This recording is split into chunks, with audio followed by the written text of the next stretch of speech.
Assalamualaikum warahmatullahi wabarakatuh.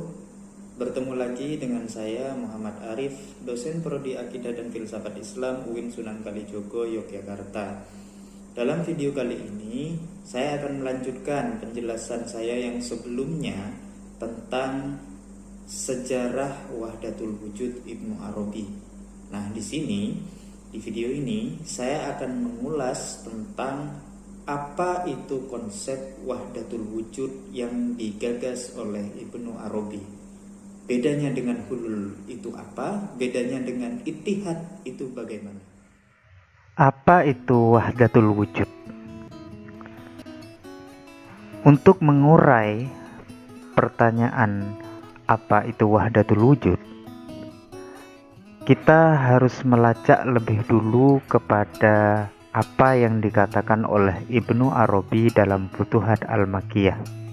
Walaupun seperti saya jelaskan di dalam sejarah kemarin, itu Wahdatul Wujud tidak pernah disinggung secara eksplisit di dalam karya Ibnu Arabi, tetapi konsep Wahdatul Wujud sebagai sebuah konsep filosofis itu muncul di dalam karya-karya Ibnu Arabi, salah satunya dalam Futuhat Al-Makkiyah.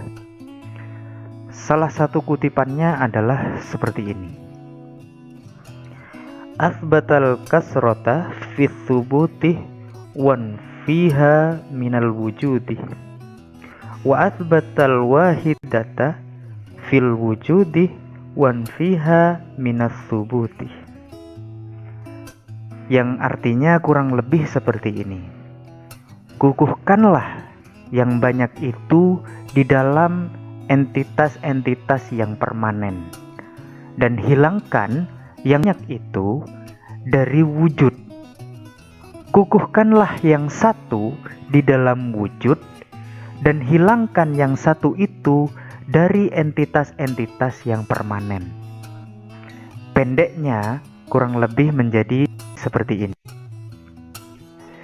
Jadi kalau disingkat, apa yang dijelaskan oleh Ibnu Arabi tadi itu sebenarnya mengarah kepada konsep Wahdatul Wujud, yaitu sebuah konsep yang mengatakan bahwa tidak ada sesuatu pun di dalam wujud kecuali Allah, dan Ia adalah satu-satunya wujud. Sesuatu selain Allah itu tidak ada pada dirinya sendiri. Ia hanya ada sejauh memanifestasikan wujud Allah. Jadi la maujuda illallah, tidak ada yang wujud kecuali Allah, al-wujud itu sendiri. Maka selain Allah, kita, makhluk dan semacamnya, yang lain-lain itu, dunia dan seterusnya, itu tidak ada. Yang ada hanya Allah. Jadi mereka atau kita semua ini hanyalah manifestasi dari wujud Allah. Yang hakiki itu hanyalah Allah. Yang lainnya itu tidak wujud. Yang wujud adalah Allah. Itu intinya dari konsep Wahdatul Wujud. Lalu pertanyaannya, apakah Wahdatul Wujudnya Ibnu Arabi ini sama dengan hululnya Al-Hallaj atau konsep ittihadnya Al-Bustami? Karena selama ini Wahdatul Wujud ini sering dianggap sebagai memiliki arti yang sama dengan konsep hululnya Al-Hallaj dan ittihadnya Al-Bustami. Apakah demikian? Untuk menjawab pertanyaan tersebut, kita harus melihat satu persatu dulu apa itu hulul dan apa itu ittihad. Pertama kita bahas tentang hulul. Secara sederhana, hulul itu adalah ajaran tasawuf yang mengatakan bahwa Allah itu berdiam di dalam makhluk. Allah itu mengambil tempat di dalam tubuh makhluk, tubuh manusia. Jadi menurut konsep ini, menurut Al-Hallaj dalam konsep ini, itu mengatakan bahwa Tuhan itu memilih tubuh-tubuh manusia tertentu untuk mengambil tempat di dalamnya setelah kemudian sifat-sifat yang ada di dalam tubuh manusia itu dilenyapkan.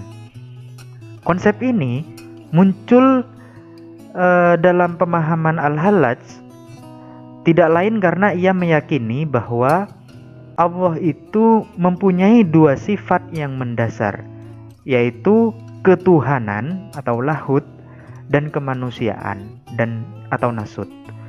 Demikian pula dengan manusia. Manusia itu mempunyai sifat yang seperti tadi itu juga. Dia mempunyai sifat lahud dan sifat nasut. Sehingga persatuan antara Tuhan dan manusia itu bisa terjadi.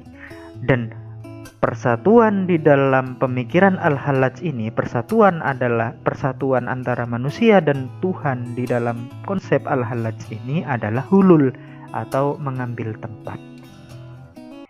Berikutnya ittihad. Ittihad ini adalah salah satu konsep tasawuf yang diajarkan oleh Abu Yazid Al-Bustami.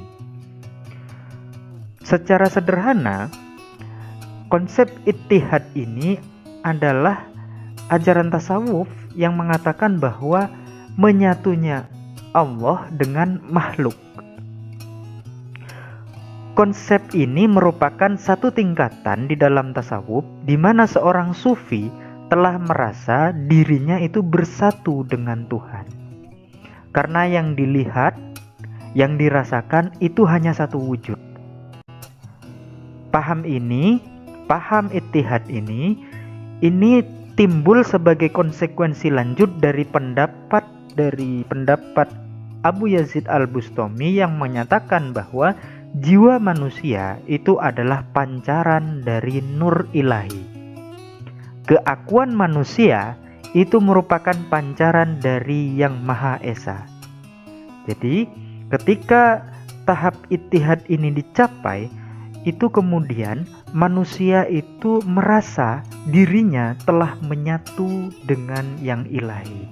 Ada persatuan antara Allah dan makhluk di dalam konsep ittihad ini.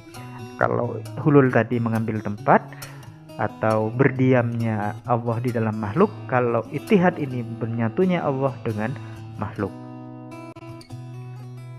Lantas kemudian, apakah ittihad dengan hulul tadi itu sama dengan wahdatul wujud? Jawabannya secara sederhana adalah tidak. Kenapa?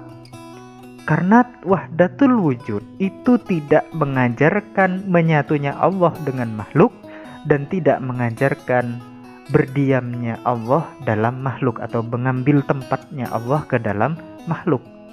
Wahdatul wujud itu tidak menyatakan demikian. Wahdatul wujud ini itu merupakan penjelasan ontologis bagi problem wujud. Bukan seperti ini, bukan problem kesatuan makhluk dengan yang esa, bukan problem berdiamnya Allah ke dalam makhluk. Tetapi problem ontologis untuk menyatakan bagaimana wujud yang satu itu memunculkan yang banyak. Jadi memanifestasikan diri di dalam yang banyak itu. Jadi wahdatul wujud ini adalah pendasaran ontologis terhadap problem wujud, bukan dalam hal kesatuan mistik seperti yang hulul dan ittihad tadi. Demikian yang bisa saya sampaikan tentang apa itu wahdatul wujud dan perbedaannya dengan hulul dan ittihad. Bila ada sesuatu yang kurang berkenan, saya mohon maaf. Ada yang perlu ditanyakan, silahkan komentar. Demikian dari saya. Assalamualaikum warahmatullahi wabarakatuh.